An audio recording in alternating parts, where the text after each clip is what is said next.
6 de agosto de 1945, 08:15 horas. El derrumbe de un espejismo. En las profundidades del Palacio Imperial de Tokio, dentro de un búnker fortificado diseñado para resistir cualquier asalto convencional, el alto mando japonés estaba a punto de enfrentarse a una realidad que toda su estrategia de guerra había intentado negar. La atmósfera tensa y zumbante de una guerra que se perdía lentamente se quebró no por una explosión, sino por una hoja de papel. Una única y frenética transmisión incompleta desde Hiroshima iniciaría el colapso catastrófico de una fachada de 3 años, obligando a los líderes militares de Japón a asomarse al abismo de su propio error de cálculo. La verdad fundamental que debían aceptar era aterradora. Estados Unidos no les había estado combatiendo con toda su fuerza. Había mantenido en reserva una capacidad de destrucción tan vasta que volvía obsoleta la mera idea de la resistencia japonesa. La sala de guerra, una cámara subterránea revestida de hormigón armado de 4 pies de espesor, era el centro neural de una nación al borde del abismo. Esa mañana, el informe de inteligencia del mariscal de campo Ata era, como de costumbre, un sombrío ejercicio de gestionar una decadencia gradual, pero inevitable. El ritual se interrumpió con una brusquedad discordante cuando el teniente coronel Yamamoto violó el protocolo, irrumpiendo a través de la pesada puerta de acero sin la habitual reverencia. En su mano llevaba un mensaje descifrado que redefiniría la naturaleza de la guerra moderna. La comunicación del Mando Militar Regional de Hiroshima era fragmentaria, cortada a mitad de frase, como si el propio remitente hubiera sido borrado. Hablaba de una única bomba cataclísmica, un radio de explosión de una escala inconcebible y bajas catastróficas. El general Umezu, jefe del Estado Mayor General Imperial, leyó las palabras repetidamente, su mente luchando por clasificar el evento. Su interpretación inicial e instintiva se aferraba al mundo conocido de la guerra industrial.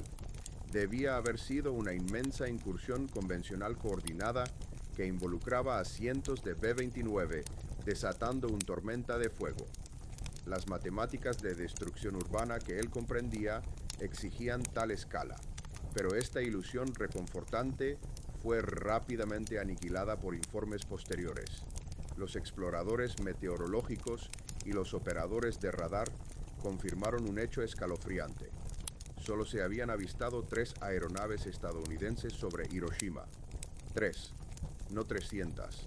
La pura imposibilidad de esta proporción, 3 aviones igualando el poder destructivo de una flota entera, creó un vacío cognitivo que la doctrina existente del alto mando no podía llenar. El almirante Toyota, de pie ante su vasto mapa estratégico del Pacífico, vio todos sus cálculos hechos añicos. Durante 3 años, sus equipos de inteligencia se habían vuelto expertos en predecir los patrones estadounidenses, formaciones de bombarderos, tipos de munición y objetivos tácticos. Nada en toda esa agotadora guerra aérea podía explicar este evento. Era una anomalía que destrozaba por completo sus modelos predictivos.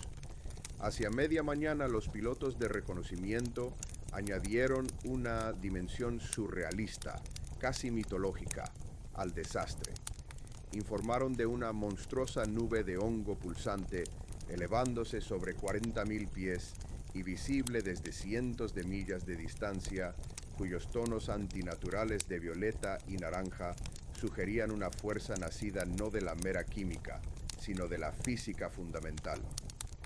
El relato de primera mano de un oficial de ferrocarriles, transmitido al ministro de Relaciones Exteriores Togo, despojó al evento de cualquier abstracción restante. El hombre describió un destello más brillante que 1000 soles, una onda de presión que arrojó trenes fuera de sus vías, y un centro de la ciudad que simplemente había desaparecido, reemplazado por un único y furioso firestorm. Cuando el Consejo Supremo de Guerra se reunió esa tarde, el silencio fue más pesado que nunca. El primer ministro Suzuki, con las manos temblorosas mientras colocaba los informes sobre la mesa, dio voz a lo indecible. Caballero Loalosa, comenzó. Debemos considerar lo que esto significa. La reacción inicial de la facción belicista, liderada por el general Anami, fue la predecible negación. Lo desestimó como guerra psicológica estadounidense, una astuta artimaña para enmascarar un ataque convencional masivo. Pero el almirante Toyota, en una ruptura del decoro que en sí misma señalaba el cambio tectónico que ocurría, replicó con el hecho devastadoramente simple e irrebatible: ¿3 aviones Anami-san? 3. En ese momento, los ocupantes de la sala se vieron forzados a digerir una verdad más venenosa que la derrota. Toda su doctrina estratégica, el fundamento intelectual sobre el que habían lanzado y librado la guerra, estaba construida sobre una serie de ilusiones fatales. La arquitectura del autoengaño. Para comprender la profundidad de su conmoción, hay que entender la fantasía cuidadosamente construida que el liderazgo japonés había habitado desde antes de Pearl Harbor. Esta cosmovisión se construyó sobre 3 pilares centrales e interconectados de creencias, todos los cuales Hiroshima vaporizó en un instante. El primer pilar era la tiranía de la distancia. Los estrategas japoneses creían que, estableciendo un vasto perímetro defensivo en el Pacífico, podrían estirar las líneas de suministro estadounidenses hasta el punto de ruptura. Calculaban que la pesadilla logística de proyectar poder a través de 5.000 millas de océano neutralizaría la superioridad industrial de Estados Unidos. Japón libraría una guerra de desgaste desde sus conquistas cercanas y ricas en recursos, mientras Estados Unidos se agotaba simplemente tratando de llegar al campo de batalla. El segundo pilar era la superioridad del espíritu. Un dogma cultural y militar profundamente arraigado sostenía que el Yamato Damashi japonés, el espíritu guerrero japonés, podía superar cualquier desventaja material. Creían que la sociedad estadounidense era decadente, individualista y blanda, que sus ciudadanos carecían de la fibra moral para soportar el baño de sangre requerido para la victoria. El cálculo era simple. Después de sufrir 30.000, 40.000 bajas, la opinión pública estadounidense se quebraría y su gobierno pediría una paz negociada. La voluntad del soldado japonés de morir por el emperador siempre superaría la voluntad del soldado estadounidense de morir por un concepto abstracto. El tercer pilar era la supremacía táctica y cualitativa. Esta era la creencia de que, mediante un entrenamiento superior, tácticas innovadoras y una ferocidad de lucha absoluta, un soldado japonés equivalía a 3 o 4 de sus homólogos estadounidenses. La inferioridad numérica en tanques, aviones y barcos podría equilibrarse con una habilidad y coraje superiores a nivel táctico, infligiendo proporciones de bajas que harían irrelevante la ventaja numérica de Estados Unidos. Este triunvirato de suposiciones había sido repetidamente probado y encontrado deficiente a lo largo de la guerra. Sin embargo, el alto mando consistently se había entregado a un proceso de autopreservación intelectual. El desastre en Midway se atribuyó a la mala suerte y a errores tácticos, no a la brillantez estadounidense descifrando códigos o a una doctrina de portaaviones defectuosa. La agotadora derrota en Guadalcanal se culpó a fallos del mando local y a una insuficiente fortaleza de espíritu, en lugar de a la innegable realidad del PROES logístico y la efectividad en combate estadounidenses en la guerra Shungla. Cada revés se interpretó no como evidencia de creencias centrales defectuosas, sino como una excepción que confirmaba la regla, requiriendo solo más determinación. El colapso de una cosmovisión. La tarde del 6 de agosto marcó la primera vez que este muro de negación fue violado. El coronel de inteligencia Sato, finalmente autorizado a presentar su suprimido informe de la realidad, soltó una andanada de verdad estadística que era tan devastadora como cualquier bomba. Las cifras eran incontrovertibles. La producción de aviones estadounidenses en 1944 por sí sola superaba la producción total de Japón durante todo el conflicto. Los astilleros estadounidenses botaban portaaviones de escolta más rápido de lo que Japón podía entrenar pilotos para volar en ellos. Pero los datos más humillantes de Sato concernían a la capacidad científica y de investigación. reveló que la investigación y desarrollo militar estadounidense empleaba a más de 130.000 científicos e ingenieros. Todo el esfuerzo comparable de Japón involucraba a unos meros 6.000. El proyecto Manhattan, explicó, no era solo un programa de armas, era una civilización industrial en miniatura.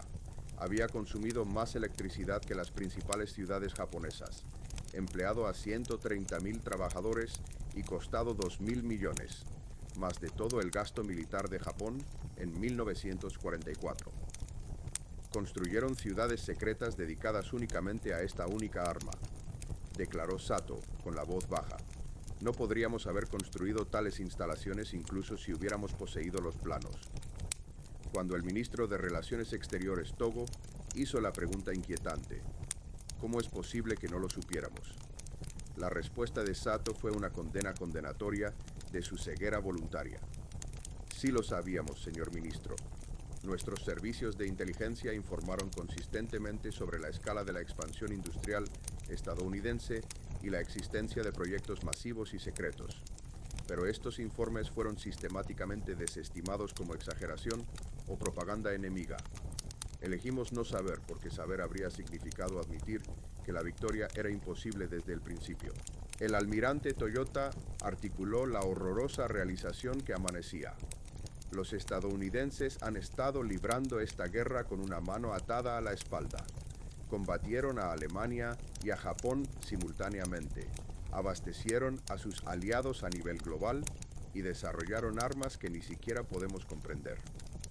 No son simplemente más fuertes que nosotros. Existen en un nivel completamente diferente de desarrollo civilizacional e industrial. Este fue el cambio crucial.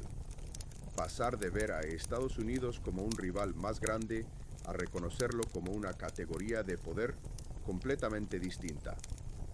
Los actos finales de una tragedia estratégica.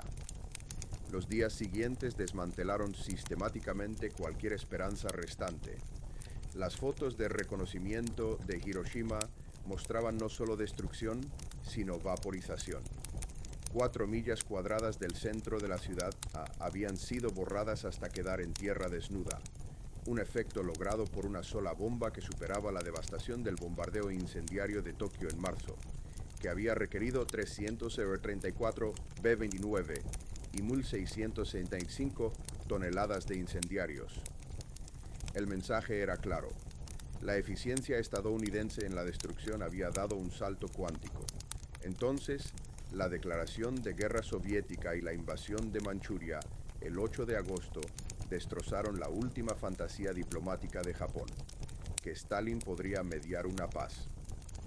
Ahora, el imperio estaba atrapado en un tornillo de banco, enfrentándose a los estadounidenses de la era atómica por el este y al imparable ejército soviético, endurecido por la batalla y equipado por Estados Unidos por el norte. El avance arrollador del Ejército Rojo, impulsado por miles de camiones y tanques de fabricación estadounidense, fue otra lección sobre el poder multiplicativo de la ley de préstamo y arriendo, Lend-Lease. Un único programa de ayuda estadounidense que había proporcionado más material a los soviéticos que toda la producción bélica de Japón. La destrucción de Nagasaki el 9 de agosto fue la puntuación final y brutal. Demostró que Hiroshima no era un arma singular y experimental, sino una táctica desplegable y repetible. En la sesión de emergencia del Consejo, el debate cambió fundamentalmente. Ya no se trataba de cómo ganar, ni siquiera de cómo negociar una paz favorable, sino de cómo prevenir la extinción literal de la nación japonesa. El ministro de Marina Yonai declaró con una claridad cruda: no podemos defendernos de lo que no podemos ver.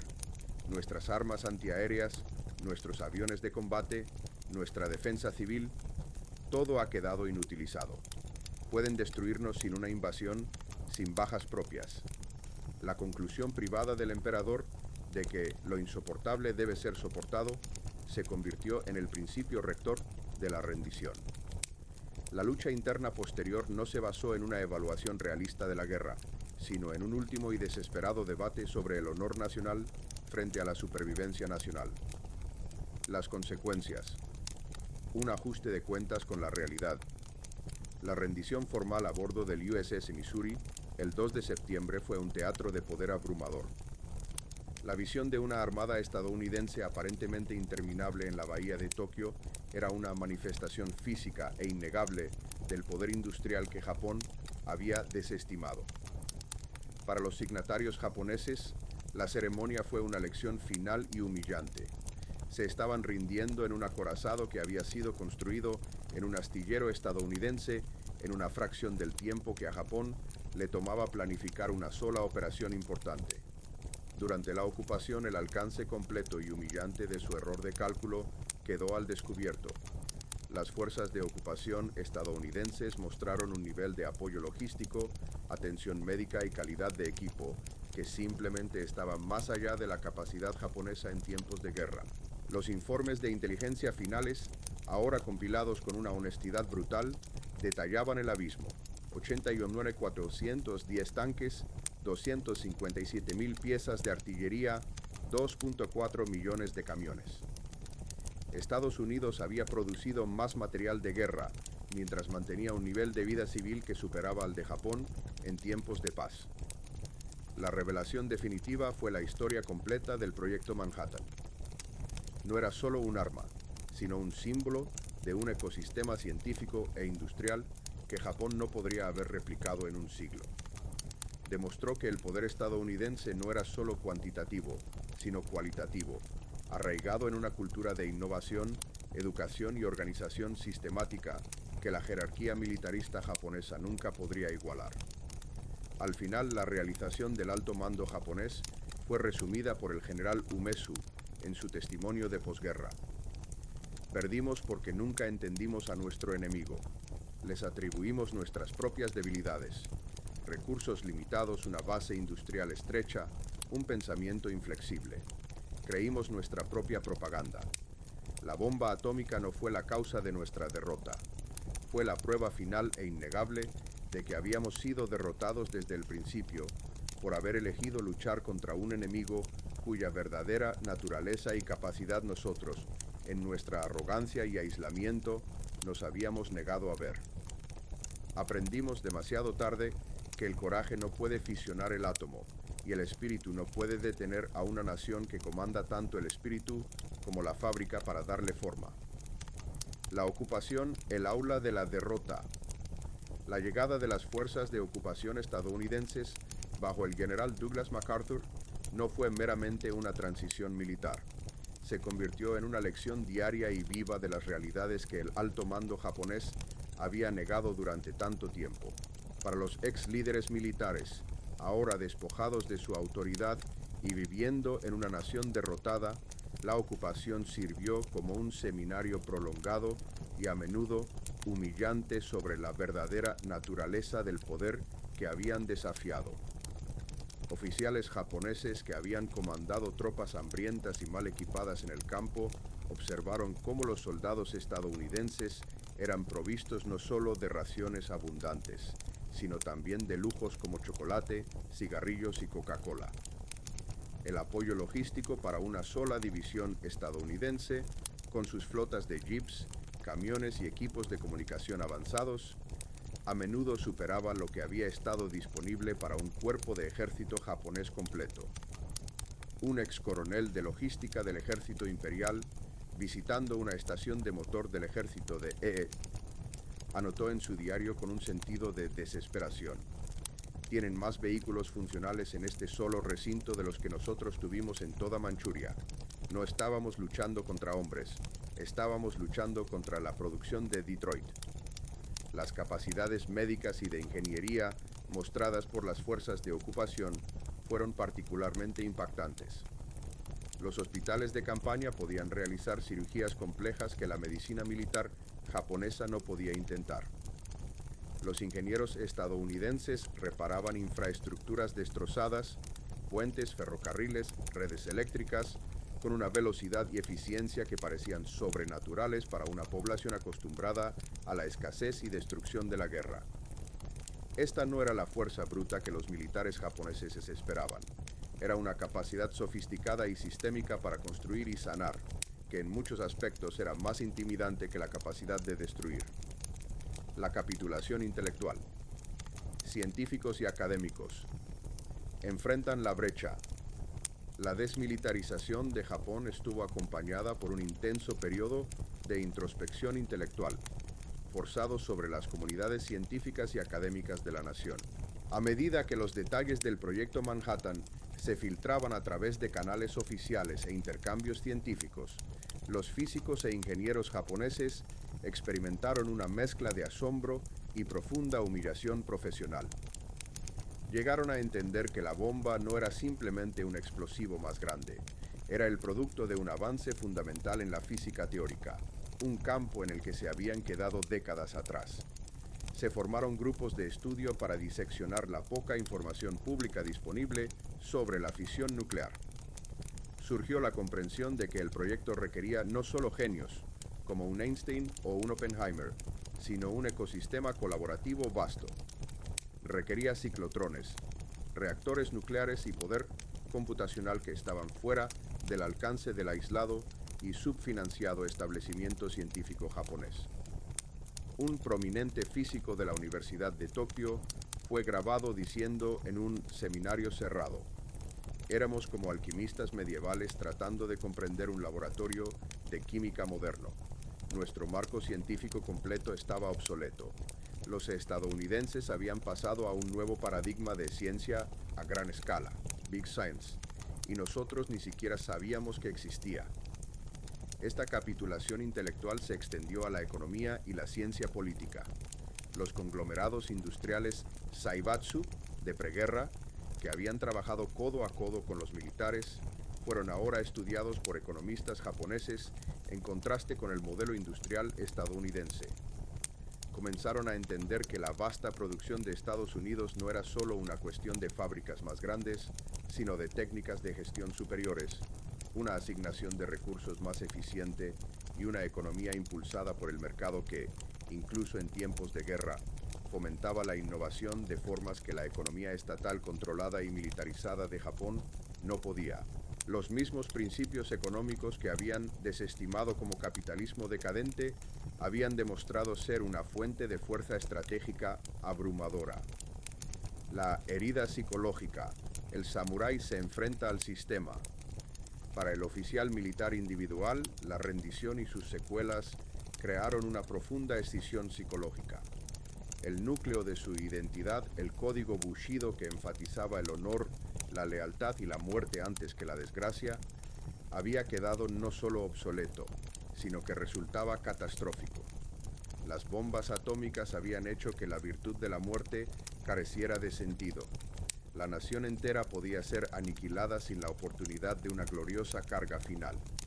Esta crisis de identidad se manifestó de diferentes maneras. Para algunos, como el general Anami y otros oficiales que optaron por el suicidio, fue la adhesión final y trágica al viejo código, una negativa a vivir en un mundo donde sus creencias centrales habían sido invalidadas. Para otros condujo a una renuncia completa de su pasado. El almirante Yonai, que había sido un moderado relativo, se convirtió en un defensor ardiente de la nueva constitución pacifista, argumentando que la cultura marcial de Japón lo había llevado a una ceguera suicida, de la que nunca debía regresar. Muchos oficiales de nivel medio y soldados profesionales simplemente se desvanecieron en una oscuridad silenciosa y llena de vergüenza. Sus habilidades ahora eran inútiles, su honor públicamente arrebatado y su cosmovisión hecha añicos. Tuvieron que reconciliar el hecho de que los sacrificios que habían exigido a sus hombres, los ataques kamikaze, las cargas banzai, la lucha hasta la última bala, habían sido, a la fría luz del destello atómico, no actos de sacrificio noble, sino un desperdicio inútil frente a una fuerza que operaba en un plano lógico diferente. La nueva doctrina, del espíritu militar al milagro económico.